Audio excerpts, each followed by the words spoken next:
뱀에 대해서 좀 더 말씀을 드리고자 합니다. 아, 이런 그 짐승에 대한 영적 의미를 알고자 하신다면 제가 쓴 책을 소개해 드리고자 합니다. 이 책은 김군의 마음이라고 하는 책이고 출판사는 한국상담심리연구원입니다. 제가 이 책에서 김군의 마음에서 짐승 37마리에 대한 영적인 의미를 자세하게 기록해 놓았습니다. 물론 성경 속에 등장하는 짐승에 대한 비유입니다. 주님께서는 하나님의 나라는 너희 안에 있다 이렇게 말씀하셨고, 우리 마음 안에 무엇이 있는가를 안다고 하는 것은 곧 하나님의 나라를 이루어 나가려고 하는 시도이기도 합니다. 우리 안에 하나님의 나라를 온전하게 만들려면 내 마음속에 들어있는 각각의 짐승에 대한 성격을 먼저 이해하고 그 어떤 짐승이 무엇을 의미하는지, 어떤 영적인 뜻이 들어있는지를 알고 난 다음에 주님께서 말씀하신 내 양을 먹이라 했을 때 그 양의 영적인 의미를 바로 알 때 내가 그 양을 양이라고 하는 그 마음의 상태를 유지하려고 하는 노력을 하는 것이 곧 하나님의 나라를 이루어 나가는 방법이기도 합니다. 지난번에 이어서 또 뱀에 대한 말씀을 드리고자 합니다. 사람들이 뱀을 싫어하죠. 뱀이라고 하는 것은 아주 꾸불꾸불하고 그 입에 또 독이 들었습니다. 독사라고 하죠. 독이 들어 있습니다. 지난번에 이 뱀에 대해서 말씀드리기를, 성경에 에덴 동산의 뱀은 하와에게 선악과를 먹도록 미혹을 했습니다. 하나님이 먹으라 하시더냐라고 하면서 의심을 불러일으켰고, 보암직 하와가 그 의심을 가지고, 의심의 눈을 가지고 보암직도 먹음직도 지혜롭게 할 만큼 탐스럽다라고 하는 그 선악과의 모습을 먹었다고 하는 것은 곧 뱀이라고 하는 이 감각적 상태가 나에게 하나님의 진리보다 더 높은 세계, 선악과와 같은 더 대단한 세계를 향하는 열매를 얻고자 하는 시도를 하게끔 만드는 작업이기도 하는 겁니다. 그러니까 뱀은 감각이라고 말씀을 드렸는데요. 이 감각이라고 하는 육체적이고 감각적이고 현세적이고 세속적인 이 감각적 상태를 가지고 새로운 유토피아를 건설하고자 하는 겁니다. 많은 사람들이 중독 증상에 빠지기도 하는데, 술이라고 하는 그 감각적 그 만족을 추구하다 보니까 술이 주는 이 만족으로부터 기분이 좋아지고, 또 기분이 좋아지다 보니까는 그 술을 자꾸 찾게 되고, 또 술을 먹다 보면 나중에는 술이 나를 먹게 되고 술이 나를 삼켜버리고 곧 술의 노예가 되는 것이고, 그걸 바로 중독이라고 말씀을 드리는 겁니다. 개인적으로 중독도 그렇지만 또 이념적으로도 공산주의나 어떤 유토피아라고 하는 하나님 없는 세계를 건설하고자 하는 시도. 근데 중요한 것은 시도가 출발이 어디서부터 했느냐? 감각에서 출발했다는 거죠. 뱀이 먹으라고 유혹하는 그러한 시작에서부터 뱀의 유혹을 받아서 그러한 세계를 추구한다는 것이 바로 이 에덴 동산의 사건입니다. 그러니까 이 뱀의 질서를 따른 거죠. 하나님의 질서의 세계를 버리고 하나님이 만드신 그 아름다운 세계의 질서를 버리고 자아만족적이고 장시중심적이고 감각 충만한 그러한 의도를 가지고 그러한 만족을 추구하다가 결국에는 에덴 동산에서 쫓겨나고, 그리고 땅은 엉겅퀴를 내고, 그리고 뱀은 흙을 먹고 살게 됐다라고 하는 것이 바로 저주라 이 말이죠. 그것은 하나님의 질서를 떠난 인간들의 모습이고 그 열매이고 그 결과입니다. 뱀이 이런 감각을 가지고 사람들을 유혹하고 사람들을 파멸로 이끌고 있는 것입니다. 에덴 동산의 뱀이 곧 사람들의 감각을 자극해서 하나님의 뜻을 따르기보다는 인간 중심으로 인본주의로 가게 만드는 작업, 그게 바로 선악과를 먹게 만든 감각에 기초한 분별력을 가지고 하나님의 진리, 하나님의 뜻을 이것이 하나님의 뜻이다라고 판단하고 구원을 얻고자 하는 시도다, 이렇게 말씀을 드렸습니다. 또 뱀이라고 하는 것이 인간을 이렇게 망가뜨리고, 또 한 가지는 또 뱀은 날아다닌다, 나르는 뱀이라고 하는 것이 성경에 등장한다 그랬습니다. 날아다닌다, 날아간다, 이것은 뭡니까? 단박에 한 번에 순간적으로 빠르게 날아가서 구원을 얻고자 하는 시도입니다. 그러니까 내 감각적으로 십자가를 통해서 구원을 얻고자 하는 것은 굉장히 어렵고 힘든 일이죠. 그것을 떠나서 곧바로 순간적으로 빠르게 고생 없이 십자가 없이 구원을 얻을 수 있는 길이 무엇인가 라고 하는 시도가 나르는 뱀입니다. 사람들이 감각적으로 믿음하고는 떠난, 그 믿음과 행함에서 벗어난 또 다른 구원의 길을 찾고자 하는 시도입니다. 그것은 본인이 내가 믿는다라고 하는 그 믿음이라고 하는 것을 점검해야 됩니다. 그 믿음이 과연 나의 신념인지, 나의 그 오래 뿌리 깊은 신념에 의해서 만들어진 생각에 불과한 것인지, 과연 주님을 의지하고 주님을 따르겠다라고 하는 믿음인지를 구분해야 됩니다. 요한웨슬레는 이 구분선을 뭐라고 말씀했는가 하면 의도의 순수성이라, 이렇게 말을 했습니다. 의도의 순수성, 네가 의도가 과연 순수한 마음을 가지고 주님을 순수하게 따르려고 하느냐, 아니면 너의 아직도 인간적인 욕심과 인간적인 생각으로 믿는다라고 다만 말을 하고 있을 뿐인지를 재는 잣대가 의도의 순수성이라고 하는 잣대입니다. 과연 순수가 나를 점검해야 됩니다. 과연 나는 순수한지, 정말로 진실로 주님을 사랑하는지를, 의도를 스스로 체크를 해야 됩니다. 의도의 얘기에 대해서는 성경의 본래에 하나님께서 인간의 본연의 모습에 대해서 성경에 기록되기를 벗었으나 부끄럽지 아니하더라, 이런 구절이 있습니다. 벗었으나 부끄럽지 아니하더라. 벗었다는 말은 인간의 포장지를 뜯어낸다는 거죠. 인간의 감출 것이 없이 그대로 온몸 맨살 그대로 드러낸다는 겁니다. 벌거벗는다는 거죠. 이 말은 내가 감추지도 않고 숨기지도 않고 포장하지도 않고 은폐하지 않고 나의 모습이 있는 그대로 내비치는 겁니다. 있는 그대로 내 모습 이대로 드러내는 거죠. 진리에 빛 앞에 내 모습을 드러냈을 때 그래도 부끄럽지 않은 상태, 온전하고 순수한 상태죠. 아주 순도 100%의 이러한 상태가 본래의 인간의 모습입니다. 이걸 바로 이노센스다, 순진무구다. 제가 순진무구라고 하는 책을, 이노센스라는 책을 썼거든요. 그 이노센스, 순진무구의 상태가 원래 인간의 모습이었는데, 인간들이 자신의 순수한 상태에서 뭔가 때가 묻고 먼지가 묻고 더러워지고 그리고 남한테 보여주기가 부끄러운 상태가 되었을 때 옷을 입기 시작합니다. 치마를 해입기 시작합니다. 나무 뒤에 가서 숨습니다.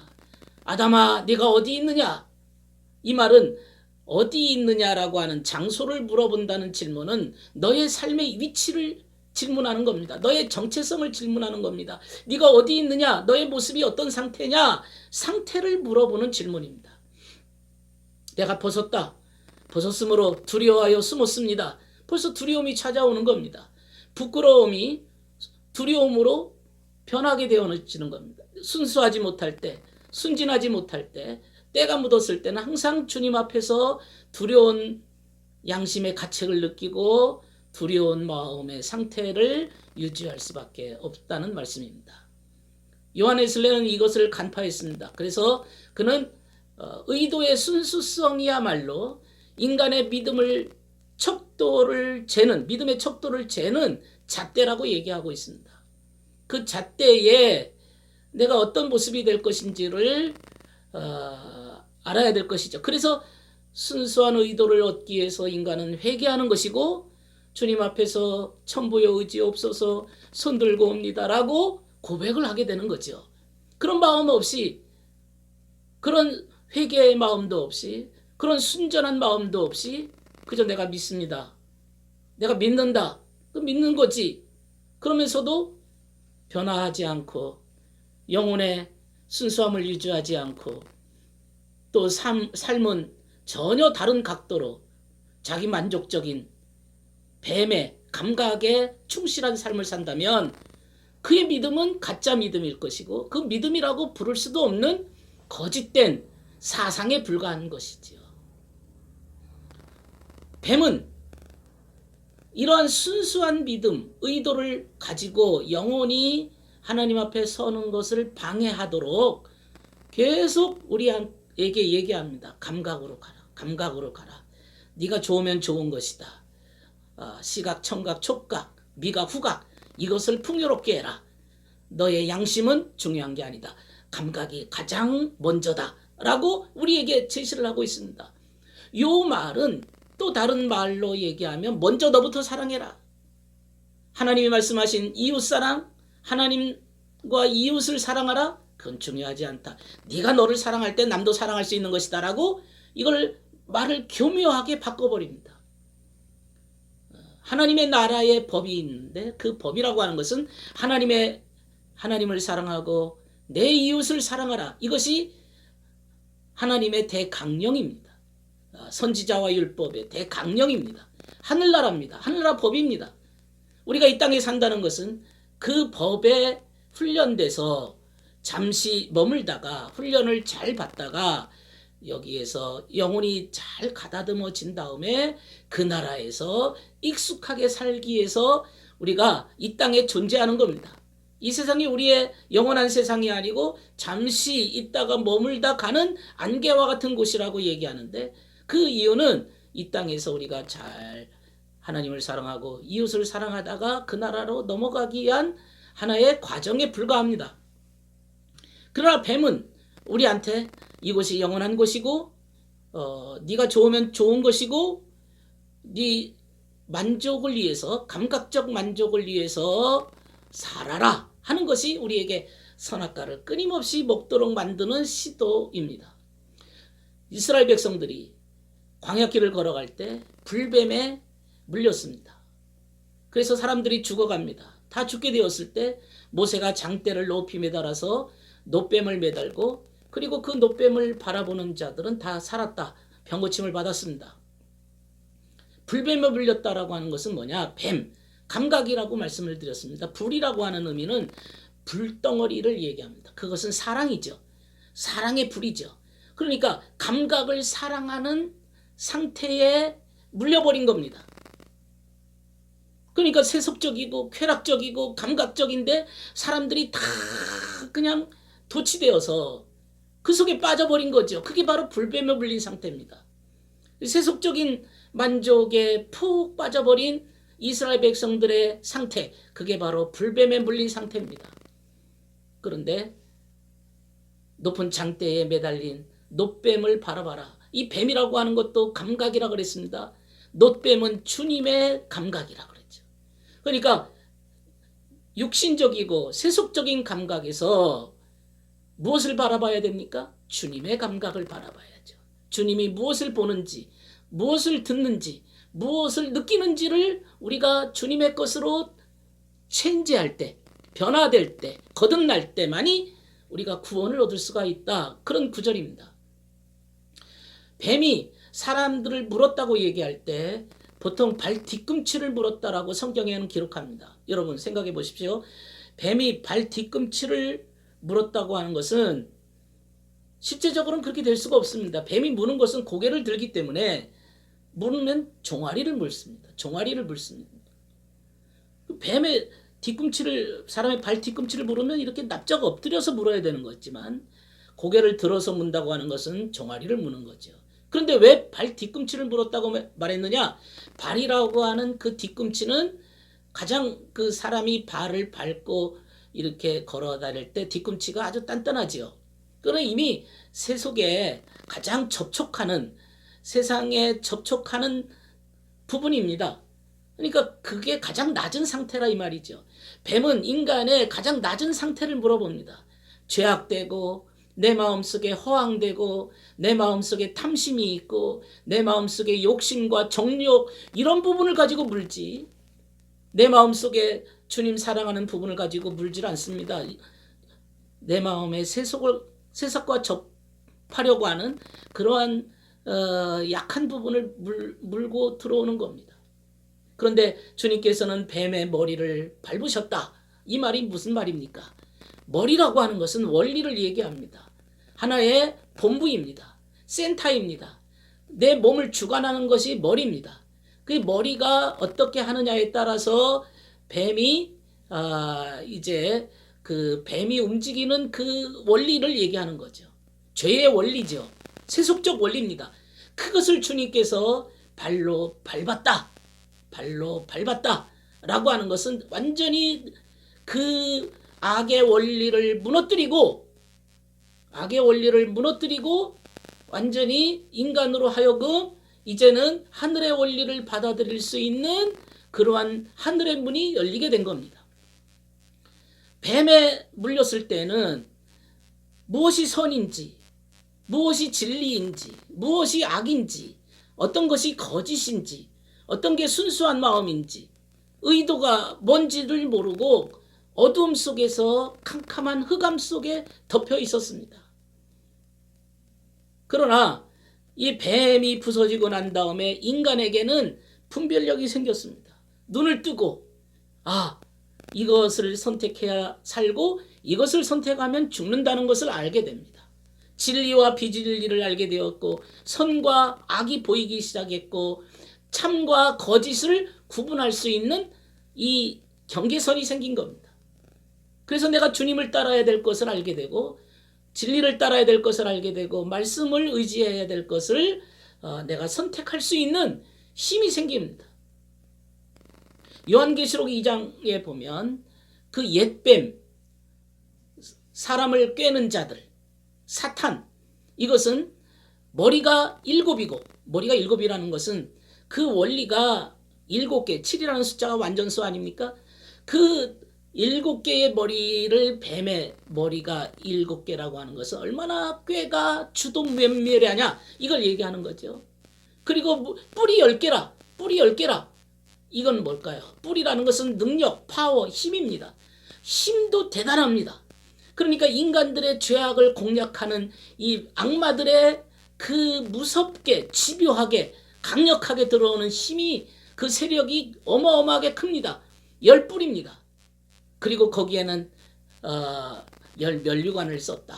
면류관이라는 것은 품질이 그만큼 대단하고 주도 면밀하다 이런 의미지요. 그런데 아무리 그렇게 옛뱀이 면류관을 쓰고 10뿔이 있고 머리가 7이라 할지라도 주님께서는 그것을 발로 밟아버리신 겁니다.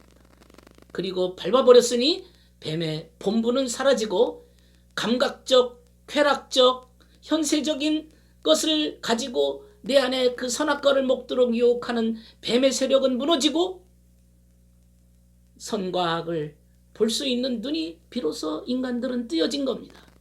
밝은 빛이 온 거죠. 광명이 온 겁니다. 그래서 보이기 시작하는 겁니다.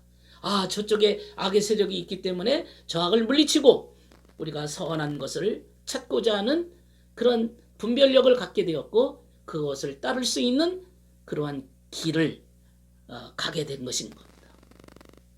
뱀이 이렇게 사람들의 감각을 가지고 유혹을 합니다. 오늘날 교회 안에 이러한 감각적 믿음을 추구하도록 인도하는 세력들이 있습니다. 하늘나라를 의지하지 않습니다. 하늘나라를 바라보게 하지 않습니다. 더 높은 세계를 가게 만들지 않습니다. 당장 현세 만족적이고 세상에서 무언가를 이루고자 하는 그러한 시도를 자꾸 하게끔 만듭니다. 사람들 하여금 여기에 머물게 만들어 버립니다. 감각적인데 머물게 만들도록 시도를 합니다.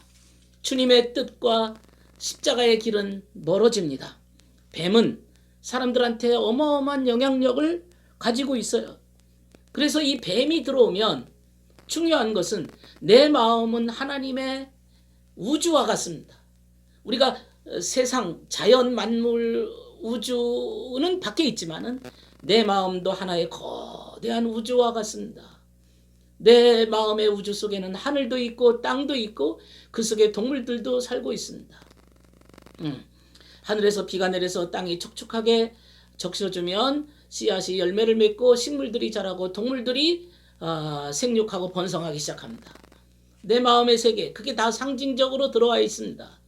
이렇게 하나님의 질서대로, 하나님의 형상과 모양대로 지음받은 인간들은 하나님의 질서를 가지고 내 마음의 세계의 것이 외부와 접촉하는 겁니다.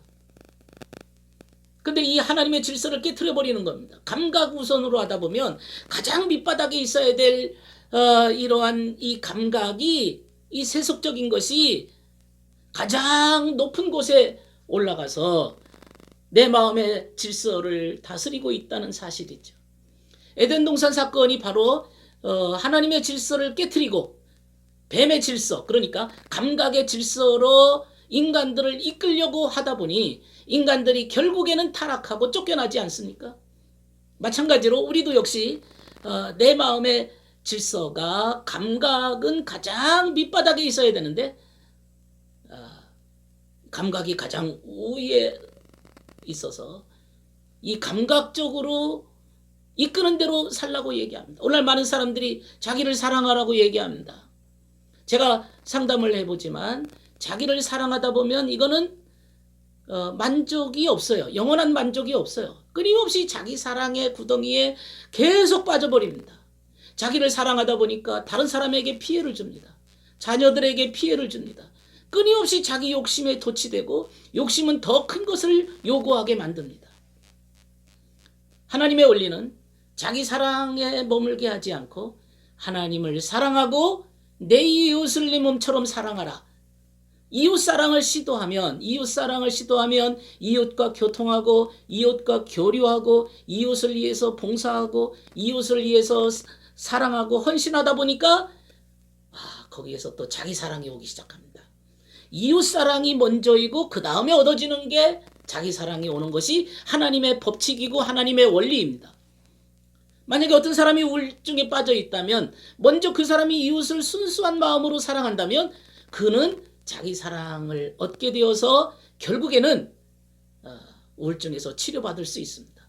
그러나 끊임없이 자기 사랑하는 데만 급급하다 보면 영원히 우울증에서 해결하지 못할 것입니다.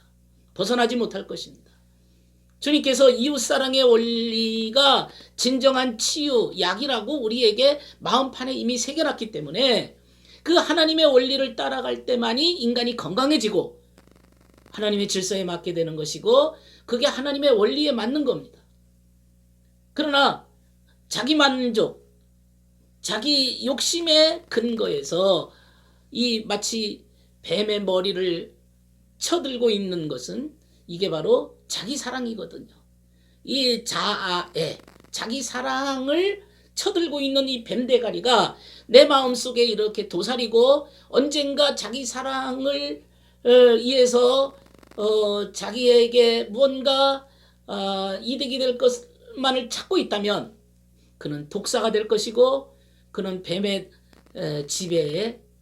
지배하에 노예가 되고 말 것입니다. 자아 사랑에서 이웃사랑으로 넘어가는 것이 하나님의 원리입니다. 뱀의 원리는 자기 사랑에 만족하게 만드는 거예요. 자기 사랑에서 벗어나지 못하도록 만드는 것이 뱀의 원리입니다. 이 내면의 질서를 파괴시키는 게 뱀의 원리고 뱀의 독입니다. 사람들이 만약에 자기 사랑하는 데만 빠져 있는 사람들이 가정이라면 자기 사랑에 빠져 있는 사람이 그 가정의 어머니라면 어떻게 되겠습니까? 자녀들은 어떻게 되겠습니까? 가정은 어떻게 되겠습니까? 만약 어머니가 자기의 치장하는 데만 모든 것을 다 허비하고 자기 육신을 즐기는 데만 모든 것을 사용한다면 그 가족은 어떻게 될 겁니까? 만약에 가장이 술 취하고 그저 자기 인생을 즐기는 데만 쫓아다닌다면 그 가정은 또 어떻게 되겠습니까? 자기 사랑에서 이웃 사랑으로 넘어가야 되지 않겠습니까? 남편을 사랑하고 자녀를 사랑하고 아내를 사랑하고 자녀를 사랑하고 이런 쪽으로 넘어갈 때만이 그 가정이 살지 않겠습니까? 주님은 뱀의 머리를 짓밟았다. 뱀은 그분의 뒤꿈치에 상처를 입혔다. 이런 구절은 주님께서 이 땅에 오셔서 하시는 주님의 강림에 대한 예언입니다. 어쨌든 뱀이라고 하는 종자는 모든 악을 의미합니다. 악. 이런 악의 구렁이에 빠지는 것은 곧 뱀의 독을 마시는 겁니다. 그리고 이 뱀의 독을 마시는 것은 자아적이고 감각적이고 현세적인데 빠진 겁니다. 이게 바로 뱀의 영적인 의미입니다. 이게 뱀의 영적인 의미입니다. 뱀의 머리를 부숴버린 그 결과로 인해서 사람들은 이제 선과 악 사이에 선택할 수 있는 평행선이 놓여졌다는 사실을 우리가 알고 있습니다.